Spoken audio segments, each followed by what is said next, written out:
Direct benefit transfer system के माध्यम से यह स्कीम शुरू की गई और एक एक पाई सही लाभार्थी के बैंक के खातों में पहुंचाने का काम हमारी सरकार ने किया है। डायरेक्ट बेनिफिट ट्रांसफर स्कीम का परिणाम यह हुआ है कि देश के करीब 3 लाख करोड़ रुपए गलत हाथों में जाने से मेरे कार्यकर्ता बहनों भाइयों बच गए। देश में काम करने की स्पीड पहले की अपेक्षा कई गुना बढ़ गई है।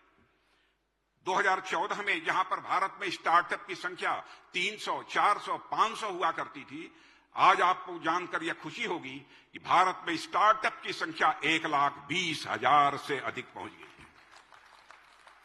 भारत में दुनिया के मोबाइल का जहां तक प्रश्न है, एक दशक के दौरान मोबाइल की मैन्युफैक्चरिंग केवल 10 वर्षों के अंदर मोबाइल की मैन्युफैक्चरिंग में 5 गुना का इजाफा हुआ है। ऐसा इजाफा और दुनिया में कहीं देखने को आपको नहीं मिलेगा। ईज ऑफ डूइंग बिजनेस का जहां तक सवाल है, उसे सुनिश्चित करने के लिए 40,000 ऐसे कंप्लायंसेज हैं, या तो उन्हें हटा दिया गया है या उन्हें सिंप्लीफाई कर दिया गया है, उनका सरलीकरण कर दिया गया है। इन्वायरमेंट क्लियरेंस, पर्यावरण क्लियरेंस यह लेने में 600 दिन लग जाते थे, 2-2 साल, 2.5 साल इन्वायरमेंट क्लियरेंस नहीं मिलता था लोगों को। सारे प्रोजेक्ट्स रुके रह जाते थे। 600 दिनों में मिला करते थे इन्वायरमेंट क्लियरेंसेस, अब वह 75 दिन से कम समय में अब लोगों को प्राप्त हो रहे हैं। इसलिए विकास की गति में भी तेजी आई है। मेरे साथियों, 10 साल में कैपिटल एक्सपेंडिचर 5 गुना बढ़कर 10 लाख करोड़ हो गया है और आपको जानकर खुशी होगी, इस बार वह बढ़कर 11 लाख करोड़ हो गया है। राष्ट्रीय राजमार्ग के बारे में उन्होंने बताया है अध्यक्ष जी ने, लंबाई जहां 90,000 किलोमीटर से बढ़कर 1.46 लाख किलोमीटर अब हो गई है और 4 लेन वाले राजमार्गों की लंबाई में तो 2.5 गुना वृद्धि हुई है। 25,000 किलोमीटर से अधिक रेलवे ट्रैक बिछाए गए हैं और अमृत भारत स्टेशन योजना के तहत 1300 से ज्यादा रेलवे स्टेशन का कायाकल्प भी हुआ है। प्रमुख बंदरगाह जो हैं, वहां पर कार्गो मैनेजमेंट की क्षमता जितनी पहले थी उससे 2 गुनी हो गई है। मैं समझता हूं दक्षिण भारत, साउथ इंडिया में रहने वाले लोग इसे अच्छी तरह समझते होंगे। हाई स्पीड कॉरिडोर की लंबाई 500 जो किलोमीटर हुआ करती थी, जो आज बढ़कर जो 500 किलोमीटर हाई स्पीड कॉरिडोर की लंबाई 10 साल पहले 500 किलोमीटर, आज वह 4,000 किलोमीटर से अधिक हो गई है। देश में 10,000 किलोमीटर गैस पाइपलाइन भी बिछाई गई है। सिर्फ 5 शहरों तक सीमित मेट्रो की सुविधा मेरे कार्यकर्ता बहनों भाइयों 20 शहरों तक पहुंच गई है। देश की लगभग 2 लाख ग्राम पंचायतों को ऑप्टिकल फाइबर से जोड़ा जा चुका है। लगभग 11 करोड़ ग्रामीण परिवारों तक पहली बार पाइप से पानी पहुंचाया गया। यह है हमारी सरकार और हमारे प्रधानमंत्री का बराबर यह प्रयास रहा है कि नीतियां और योजनाएं ऐसी बनाई जाएं जिससे हर नागरिक को जहां लाभ हो वहीं उसकी बचत भी हो। अब जल जीवन मिशन की वजह से गरीबों को पानी का शुद्ध पानी मिलना यह संभव हुआ है और इस वजह से आपको जानकर खुशी होगी कि बीमारी का भी खर्च यह कम हुआ है। आयुष्मान भारत की चर्चा हमारे अध्यक्ष जी ने की थी, लेकिन इसके कारण देश के गरीब का बचत कितनी हुई है? 1 लाख करोड़ रुपए से अधिक की यह बचत हुई है। पीएम जन औषधि केंद्र पर 80% का डिस्काउंट मिला हुआ। आप जानते हैं इससे गरीबों की जेब की कितनी बचत हुई है? 30,000 करोड़ से अधिक की गरीबों की बचत हुई है। यह है हमारी सरकार। जन कल्याण का काम सरकारी खजाने पर बोझ न बनने पाए, इसके लिए भी सरकार ने काफी दृढ़ता दिखाई है। और मुफ्त बिजली इस देश में एक ऐसा लालच है जो कोई राजनीतिक दल या देने में रंच मात्र भी परहेज नहीं करता है। लेकिन हमारे प्रधानमंत्री ने मुफ्त बिजली देने का वादा, भले ही वो चुनाव का समय रहा हो, कभी भी जनता के साथ नहीं किया है, बल्कि इसका एक नया तरीका हमारे प्रधानमंत्री ने निकाला है। वे 1 करोड़ घरों के लिए रूफटॉप सोलर स्कीम लेकर आए। इस स्कीम से लोग बिजली पैदा करके अपना बिजली बिल जीरो कर सकेंगे और ज्यादा बिजली बेचकर वह पैसा भी कमा सकेंगे, यह बात मैं विश्वास के साथ कह सकता हूं। यूपीए के समय एलईडी बल्ब 400 रुपए में मिलता था, अब जानते हैं एलईडी बल्ब 40-50 रुपए में मिलता है। 10 गुना कीमत कम हो गई है। एलईडी के कारण बिजली बिल में लोगों की करीब 20,000 करोड़ रुपए अब तक के बचे हैं, जो अनुमान है। साथियों, सिर्फ नारे देने से काम नहीं होता, लेकिन आजाद भारत में प्रथा चल पड़ी थी, नारे दो, लोगों को गुमराह करो, लोगों का मत हासिल करो। राजनीति केवल सरकार बनाने के लिए नहीं की जानी चाहिए मेरे बहनों भाइयों, राजनीति की जानी चाहिए तो देश बनाने के लिए राजनीति की जानी चाहिए, समाज बनाने के लिए राजनीति की जानी चाहिए। 70 के दशक में मैं आपको याद दिलाना चाहता हूं, हमारे यहां गरीबी हटाओ के नारे रात दिन दिए जाते थे, मगर गरीबी हटी नहीं। गरीबों की संख्या लगातार बढ़ती चली गई। गरीबी के नाम पर अपनी दुकान सजाने वाले लोग अमीर होते चले गए। मगर जब एक गरीब परिवार में जन्मे मोदी जी ने प्रधानमंत्री का पद संभाला तो उन्हें पता था कि क्या करना है, और जो किया उसका परिणाम यह हुआ है कि पिछले 10 वर्षों में 25 करोड़ लोग गरीबी रेखा से बाहर आए हैं। गरीबी के संकट से उन्हें निजात मिली है। यह मेरा आंकड़ा नहीं है, यह नीति आयोग का आंकड़ा है। यह कोई छोटी उपलब्धि नहीं है मेरे साथियों, बल्कि एक तपस्वी प्रधानमंत्री की 10 साल की यह तपस्या का परिणाम है। गरीबों के लिए जिंदगी खपाने के संकल्प का यह परिणाम है। यह कोई छोटी बात नहीं है। भारत की गरीबी पूरी तरह से दूर करने, भारत के विकास को नई गति देने के लिए प्रधानमंत्री मोदी जी ने जो रोड मैप बना रखा है, मैं समझता हूं अभी से चुनाव होने वाले हैं, लेकिन अगले टर्म में हमारा विकास का रोड मैप क्या होगा, इसका खुलासा यदि होगा तो तीसरे टर्म में जब मोदी जी के नेतृत्व की सरकार बनेगी तब इसका खुलासा होगा। आज मोदी की गारंटी सबसे अधिक उनके काम आ रही है जिनके पास बैंक को गारंटी देने के लिए कुछ नहीं था। मैं फिर से दोहराना चाहूंगा, आज मोदी की गारंटी सबसे अधिक उनके काम आ रही है जिनके पास बैंक को गारंटी देने के लिए कुछ नहीं था।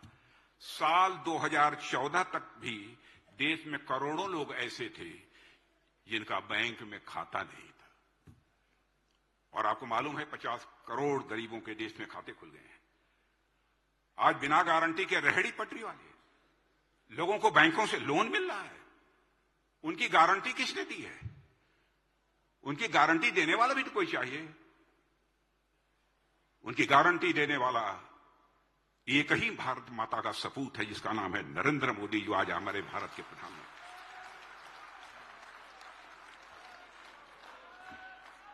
साथियों, किसानों के हित में भी कई उल्लेखनीय कार्य हुए हैं। किसान की सबसे बड़ी इनपुट कास्ट खाद होती है। मैं भी किसान परिवार से आता हूं। सबसे ज्यादा इनपुट कास्ट खाद की होती है, और आपको जानकर खुशी होगी कि दुनिया में आज यूरिया की एक बोरी 3,000 रुपए तक में मिल रही है, लेकिन भारत में वही बोरी 300 रुपए में मिल रही है। साल 2014 में कृषि बजट, खेती-बाड़ी का बजट केवल 25,000 करोड़ हुआ करता था। आज आपको जानकर खुशी होगी, कृषि का बजट बढ़कर 1,25,000 करोड़ रुपए हो गया है। 10 वर्षों में लगभग 18 लाख करोड़ रुपए एमएसपी के रूप में धान और गेहूं की खरीद करने के लिए किसानों को मिले, और यह 2014 से पहले के 10 सालों की तुलना में 2.5 गुना अधिक हमारी सरकार ने एमएसपी दी है भारत के किसानों को। पीएम किसान सम्मान निधि के तहत अब तक 2,80,000 करोड़ रुपए किसानों को मिल चुके हैं। प्रधानमंत्री फसल बीमा योजना के तहत किसानों ने, मैं फिर से सभी अपने कार्यकर्ता बहनों भाइयों को बतलाना चाहूंगा, फसल बीमा योजना के तहत किसानों ने 30 करोड़ रुपया प्रीमियम दिया है। इसके बदले उन्हें सरकार ने 1.5 लाख करोड़ रुपए का क्लेम दिया है।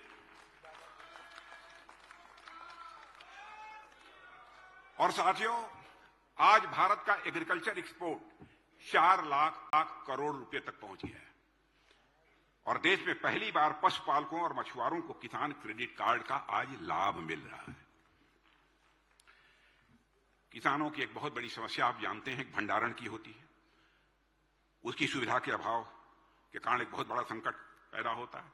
इस संकट को दूर करने के लिए हमारी सरकार ने कई प्रभावी कदम उठाए हैं और इसके तहत पूरे देश में कोल्ड स्टोरेज का एक नेटवर्क भी तैयार इस समय किया जा रहा है। साथियों, हमारी सरकार ने नमो ड्रोन दीदी योजना प्रारंभ की है। नमो ड्रोन दीदी योजना प्रारंभ की है। इससे महिलाओं के स्वयं सहायता समूहों यानी सेल्फ हेल्प ग्रुप को ड्रोन पायलट की ट्रेनिंग दी जा रही है। इस समय उन्हें ड्रोन दिए जा रहे हैं। भविष्य में ये नमो ड्रोन दीदी ग्रामीण अर्थव्यवस्था और खेती किसानी की बहुत बड़ी ताकत हमारी ये बहनें बनने जा रही है, बहुत बड़ी ताकत बनने जा रही है। साथियों, जहां तक किसानों का प्रश्न है, किसानों के लिए हमारी सरकार ने जितना काम किया है, मैं दावे के साथ कह सकता हूं, क्योंकि इस देश का मैं कृषि मंत्री भी रह चुका हूं, इसके पहले किसी भी सरकार ने किसानों के लिए इतना काम नहीं किया। पहली बार किसानों और खेत में काम करने वाले कामगारों को पेंशन, पहली बार किसानों और खेत में काम करने वाले कामगारों को पेंशन देने का काम यदि किसी भारत माता के सपूत ने किया है तो उस भारत माता के सपूत का नाम है श्री नरेंद्र मोदी।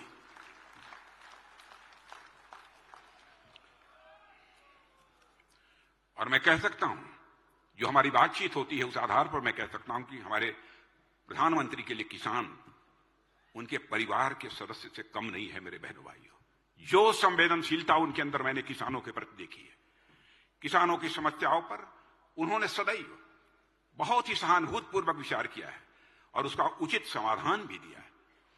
इसके लिए हम सभी एक बार तालियां बजाकर अपने प्रधानमंत्री मोदी जी का अभिनंदन करें। ये हमारी अपील है। हमारे राष्ट्रीय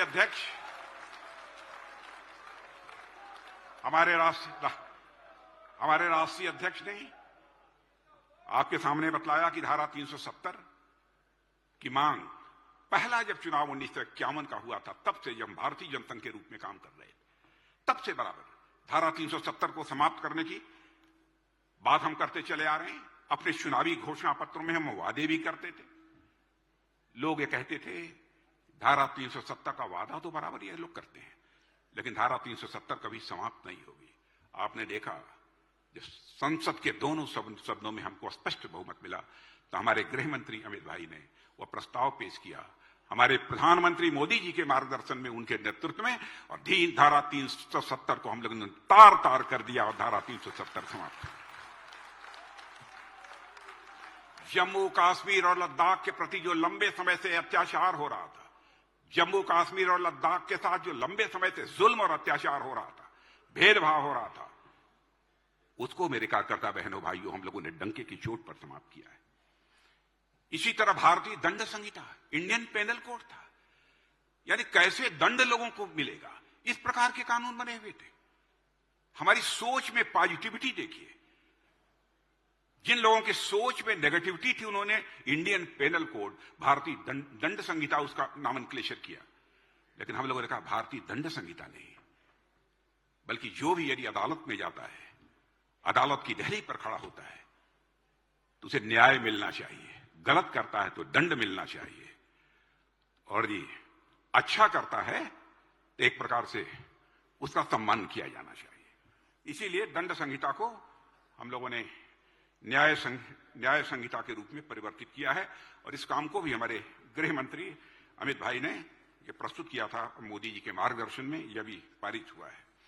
साथियों, लंबे समय से इस देश में एक नए संसद भवन की आवश्यकता महसूस की जा रही थी। आप सभी जानते हैं वो बनकर तैयार हो गया, और स्टेट ऑफ द आर्ट संसद भवन की बात कांग्रेस ने भी कही थी, बहुत पहले कही थी, मगर उनके अंदर इच्छा शक्ति का अभाव था।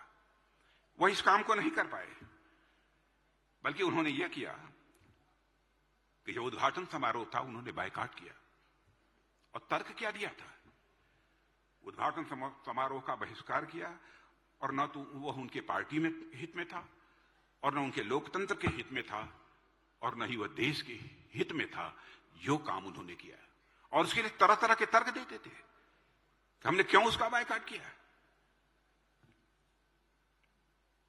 लेकिन साथियों,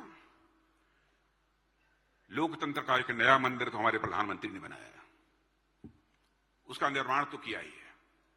वहीं अयोध्या में भगवान श्री राम के मंदिर का निर्माण करके उन्होंने भारत में सांस्कृतिक पुनर्जागरण,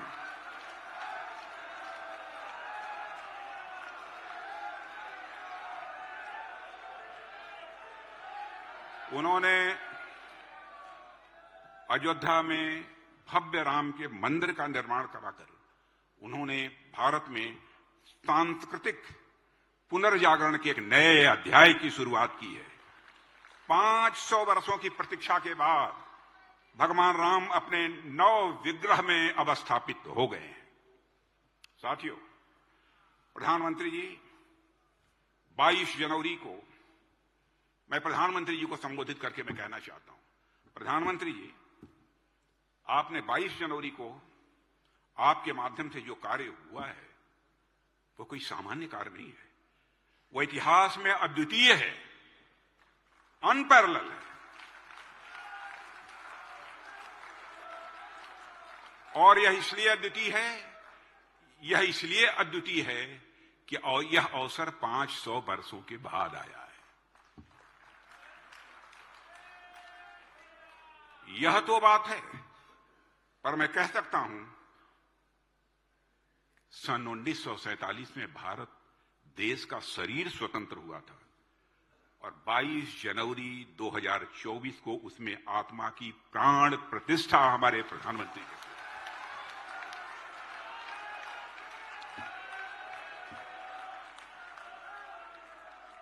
और मेरे बहनों भाइयों, आपने देखा विधाता ने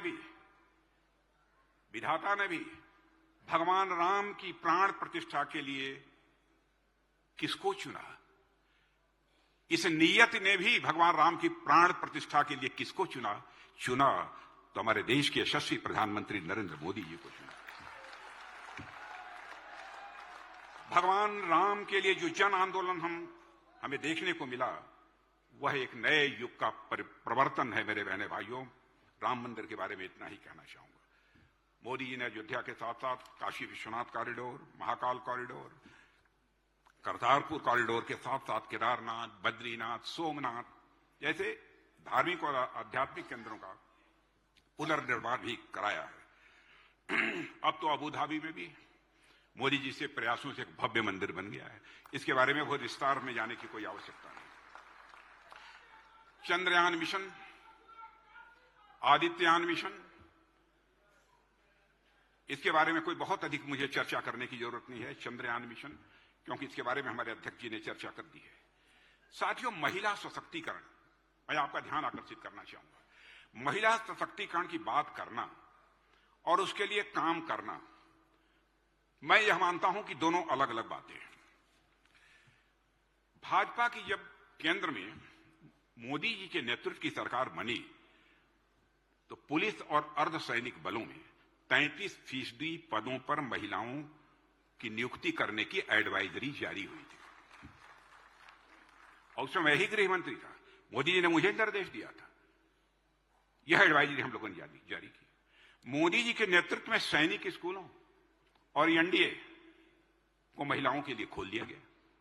यह पहली बार हुआ। संसद में नारी शक्ति बंधन अधिनियम तो आप जानते ही वह पारित हो गया। और मैं कहना चाहता हूं, नारी बंधन, यह जो नारी शक्ति, यह बंधन अधिनियम जो पारित हुआ है मेरे बहने भाइयों में, यह बहुत बड़ा क्रांतिकारी परिवर्तन लाने वाला है भारत की राजनीति। और मैं समझता हूं जिसके दर्शन इस दशक में भारत में ही नहीं बल्कि पूरे विश्व में होने जा रहे हैं। साथियों, प्रधानमंत्री मोदी जी के नेतृत्व में गारंटी वाली सोच का आयाम क्या है जो इन 10 वर्षों में पहुंचा है, इसे समझने के लिए आवश्यकता है। और आप समझें, मैं आपसे आग्रह करना चाहता हूं कि यदि 15 अगस्त 2014 को प्रधानमंत्री ने बेटी बचाओ बेटी पढ़ाओ प्रारंभ किया।